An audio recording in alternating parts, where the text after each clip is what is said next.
শুনলাম প্রতিদিন বৃষ্টি হওয়ার কারণে নাকি শাকসবজির দামও বেড়ে গেছে। আহারে বাঙালি, আমরা কোথায় যাব? 1 কেজি কাঁচামরিচের দাম নাকি এখন 400 টাকা। 2-3 সপ্তাহ আগেও আমি কাঁচামরিচ কিনে খাইছি, 1 কেজি কাঁচামরিচ 40 টাকা ছিল। সবাইকে আমি ছোট্ট একটা টিপস বলতেছি, কেউ বাজার থেকে কাঁচামরিচ না কিনে এভাবে বারান্দায় কাঁচামরিচের বাগান করেন, দেখবেন আর কাঁচামরিচ বাজার থেকে কিনে খেতে হবে না। এই যে বাজারে কাঁচামরিচ দাম বাড়ার কারণে আমি এখন বারান্দা থেকে কাঁচামরিচ ছিঁড়ে খাই।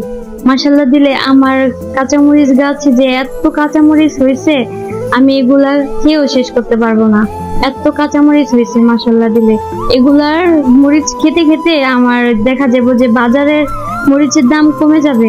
তার জন্য সবাইকে বলতেছি, আপনারা এরকম ভাবে বারান্দায় এরকম কাঁচামরিচের বাগান করেন, তাহলে আর যখন বাজারে দাম বাড়বে তখন আপনারা আর বাজার থেকে কিনে খেতে হবে না, এভাবে বারান্দা থেকে ছিঁড়ে খেতে পারবেন।